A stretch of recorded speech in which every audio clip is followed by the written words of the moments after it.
جذبہ جنون تو ہمت نہا۔ بسم اللہ الرحمن الرحیم۔ میں ہوں طاہر سکندر چودھری۔ پروگرام گپ شپ کے ساتھ میری یہ خواہش تھی کہ میں پاکستانی قوم تک اپنا پیغام پہنچا سکوں۔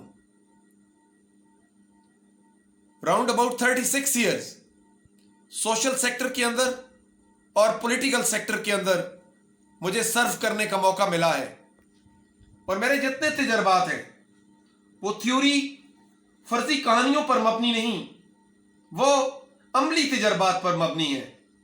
میں نے جو کچھ سیکھا ہے وہ فیلڈ سے سیکھا ہے۔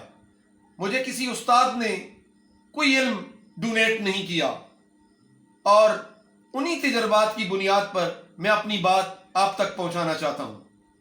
پاکستان اس وقت میرے خیال کے مطابق شدید خلفشار کا شکار ہے۔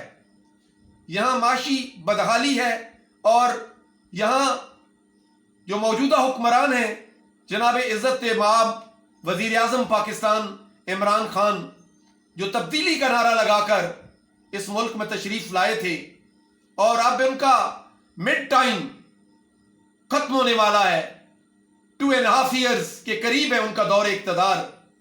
وہ جن نعروں کی بنیاد پر آئے تھے کہ یہ سب چور ہیں، یہ سب لٹیرے ہیں، یہ سب ڈاکو ہیں، میں ان کی پیٹوں سے پیسے نکالوں گا اور اس ملک کے خزانے تک پہنچاؤں گا، میں IMF کا کشکول توڑ دوں گا، میں ایشیائی ترقیاتی بینک کے پاس نہیں جاؤں گا، میں 50 لاکھ گھر بناؤں گا، میں کروڑوں لوگوں کو روزگار دوں گا۔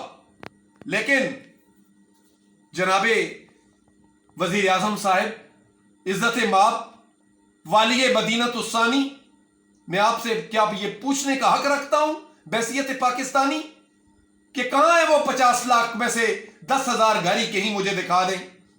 کہاں ہیں وہ روزگار کے موقع؟ یہاں کروڑوں نوجوان ڈگریاں لے کر در در کی ٹھوکریں کھا رہے ہیں، اور ان کی مائیں مختلف لوگوں کے گھروں میں برتن مانجھ کر انہیں پڑھاتی ہیں، لیکن انہیں روزگار نہیں مل رہا۔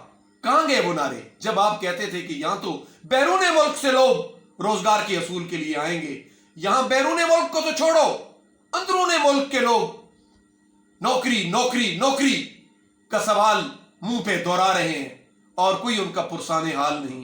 جناب والا عزت مآب وزیر اعظم پاکستان، جناب آپ تبدیلی کا نعرہ لگا کر آئے تھے، آپ اسے مدینہ الثانی بناتے تھے، آپ نے اپنے خطابات میں، آپ نے اپنی پریس کانفرنسوں میں یہ باتیں کوٹ کی ہیں۔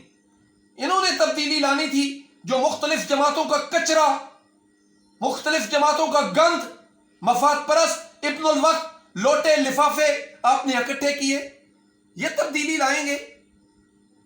یہ تو کاف لیگ میں بھی رہے، یہ تو پیپلز پارٹی میں بھی رہے۔ ان کی حیثیت میرے خیال کے مطابق لنڈا بازار کی جرابوں سے بھی زیادہ یہ سستے ہیں۔ یہ چینی ترین، یہ وہ باکسر فواد چودھری، یہ سائنس اور ٹیکنالوجی میں انقلاب لائے گا، یہ منہ اور یہ مسور کی دال، یہ تو ایک رکشے کا ٹائر تک نہیں بنا سکتے اور اس کا رم تک نہیں بنا سکتے، یہ کیا تبدیلی لائیں گے؟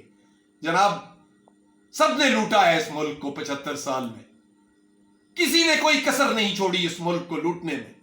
بات بہت آگے تک جائے گی، بات کروں گا، میں بات کرنی بھی چاہیے، حق رکھتا ہوں میں بحیثیت پاکستانی اپنا پیغام آپ تک پہنچانے کا۔ اور خان صاحب وقت تیزی سے آپ کے ہاتھوں سے سلپ ہو رہا ہے، آپ کے پاس تو روڈ میپ ہی نہیں تھا، آپ کے پاس تو کوئی واضح چارٹر ہی نہیں تھا، آپ ایسے ہی نعرہ لگا کر اس ملک کو آپ نے کیپچرڈ کر لیا۔ کاش آپ سوشل سیکٹر تک ہی رہتے، کاش آپ کرکٹ تک ہی رہتے۔ آپ نے جو یہ دونوں حدیں پھلانگ کر سیاست کی حدود میں اب قدم رکھا ہے نا، تو یہ بہت پرخار راستہ ہے۔ اس راستے میں تو بھٹو جھول گیا، اس نے اپنی گردن قربان کر دی۔ اس میں تو پھر بے نظیر بھٹو کو لیاقت باغ میں گولی مار دی گئی۔ یہ تو مشکل راستہ ہے، اور تھرڈ ورلڈ میں تو اور زیادہ مشکل ہے۔ تھا اگر آپ کے پاس ٹیم ہوتی، بدقسمتی سے آپ کے پاس ٹیم نہیں تھی. خان صاحب میں آپ کی دیانتداری پر شک نہیں کر رہا, میں آپ کا فین تھا, میں آپ کا سپورٹر تھا, لیکن آپ کی یہ کارکردگی بہت مایوس کن ہے, یہ متاثر کن نہیں. یہاں مافیاز ہے, ریڈی والوں کی مافیا, وکیلوں کی مافیا, ڈاکٹروں کی مافیا, تاجروں کی مافیا, ٹرانسپورٹرز کی مافیا, اور بیچارے غریب لوگ ان مافیاز کے رحم و کرم پر ہیں. آپ ان کی اثار کو نہیں توڑ سکے. کیا بنا چینی سکینڈل کا, کیا بنا آٹا سکینڈل کا؟ آپ نے تو یہ ایک ہی اقدام ابھی تک اٹھایا ہے, ایک ہی آپ کا قدم, وہ سب کے لیے ایک سوالیہ نشان ہے. اس ملک کے تمام اداروں کے لیے وہ بڑا کوسچن مارک ہے. نواز شریف کی رہائی یہ دنیا میں پہلی مرتبہ ہوا ہے کہ ایک سزا یافتہ مجرم, پوری ایتھوپیا میں بھی نہیں ہوا کہ کسی کو سزا ہوئی ہو اور اسے رہا کر کے بیرون ملک اجازت دے دی گئی ہو جانے کی. یہ پہلی مرتبہ ہوا ہے اور آپ کے دور اقتدار میں ہوا ہے. یہ انصاف کے علمبرداروں سے بھی یہ بہت بڑا ان کے جو انصاف ہے اس پر بھی یہ سوالیہ نشان ہے. کیا بنا رانا ثناء اللہ کے اینٹی نارکوٹکس کے کیس کا فیصلہ؟ کیا بنا؟ گلبازہ پٹھان تو آج بھی 9C میں قید ہے, اس کے بچے بھوک سے مر رہے ہیں, لیکن وہ ضمانت پہ رہا ہو گیا ہے. تو اسے بھی رہا کر دیں گلباز پٹھان کو.